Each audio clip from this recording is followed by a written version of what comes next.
ഒരിക്കല് ഒരു ഹോട്ടലിൽ നിന്ന് ഭക്ഷണം കഴിച്ചിറങ്ങിയ വൈക്കം മുഹമ്മദ് ബഷീർ ബിൽ കൗണ്ടറിലെത്തി പണം കൊടുക്കാൻ വേണ്ടി നോക്കിയപ്പോഴാണ് തന്റെ ജുബയുടെ പോക്കറ്റിൽ സൂക്ഷിച്ചിരുന്ന പേഴ്സ് മോഷണം പോയ വിവരം മനസ്സിലാക്കിയത്.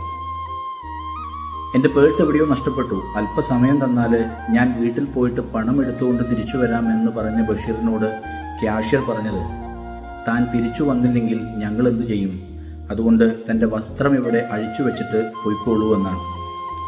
വളരെ വിഷമത്തോടുകൂടെ ബഷീർ തന്റെ ജുബ്ബ അഴിച്ച് മേശപ്പുറത്ത് വെച്ചു. എന്നിട്ട് പോകാൻ ഒരുങ്ങിയപ്പോൾ ക്യാഷ്യർ വീണ്ടും പറഞ്ഞു, തന്റെ മുണ്ടുകൂടെ അഴിച്ചു വെച്ചിട്ട് പോകണം എന്ന്.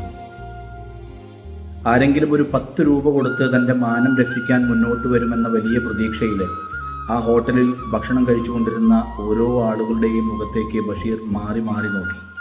ആരും സഹായിക്കാൻ വന്നില്ല എന്ന് മാത്രമല്ല, എല്ലാവരും ഒരു മനുഷ്യനെ പരസ്യമായിട്ട് അർദ്ധനഗ്നനാക്കി കാണാനുള്ള ആകാംക്ഷയോടുകൂടെ നോക്കിയിരിക്കുകയാണ് ചെയ്തത്. വേറെ നിവൃത്തിയില്ലാതെ ബഷീർ തന്റെ മുണ്ടഴിക്കുന്നതിന് വേണ്ടിയിട്ട് തുടങ്ങിയപ്പോൾ എവിടെ നിന്നോ ഒരു അഴുക്ക് പുരണ്ട കൈയെ ബഷീറിന്റെ കൈകളിൽ പിടിച്ചു.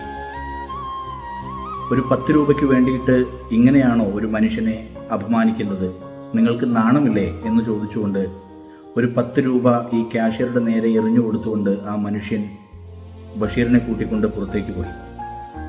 എന്താണ് സാറേ, ഒരുപാട് കള്ളന്മാരൊക്കെ ഉള്ള സ്ഥലമല്ലേ, പണവും പേഴ്സും ഒക്കെ സൂക്ഷിച്ചു കൊണ്ടു നടക്കണ്ടേ എന്ന് ചോദിച്ചുകൊണ്ട് ചെളി പുരണ്ട തന്റെ നിക്കറിന്റെ പോക്കറ്റിൽ നിന്ന് 10 പേഴ്സുകൾ എടുത്ത് ബഷീറിന് നേരെ നീട്ടിക്കൊണ്ട് ആ മനുഷ്യൻ പറഞ്ഞു, ഇതിലേതാണ് താങ്കളുടെ പേഴ്സ് എന്ന് വെച്ചാൽ നോക്കിയെടുത്തോളൂ എന്ന്. ബഷീർ പിന്നീട് ഒരിക്കല് ഈ കഥ പറയുമ്പോൾ, ഈ സംഭവം പറയുമ്പോൾ പറയുന്നുണ്ട്, അന്ന് ആ മനുഷ്യൻ തന്റെ നേരെ നീട്ടിയ 10 പേഴ്സുകൾക്കിടയിൽ തന്റെ പേഴ്സ് ഉണ്ടായിരുന്നിട്ടും അതിൽ പണം ഉണ്ടായിരുന്നിട്ടും ഇതിൽ എന്റെ പേഴ്സ് ഇല്ല എന്ന് പറഞ്ഞുകൊണ്ട് ബഷീർ ആ കള്ളനെ പറഞ്ഞയച്ചു.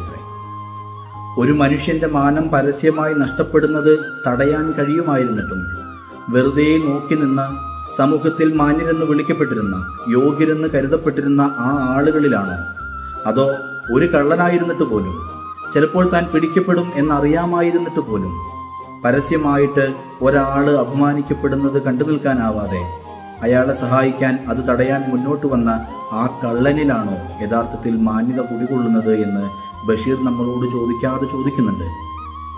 അതിനുള്ള ഉത്തരം അറിയില്ല. ഒരു കാര്യം അറിയാം, ആർക്കും ഉപദ്രവം ചെയ്യാതെ ജീവിച്ചാൽ മാത്രം പോരാ. നിന്റെ മാന്യതയും നിന്നിലുള്ള നന്മയും മറ്റുള്ളവർക്ക് ഉപകാരപ്പെടുന്നില്ല എങ്കിൽ നീ മാന്യനുമല്ല, നിന്നിലുള്ളതിന്റെ പേര് നന്മയൊന്നുമല്ല.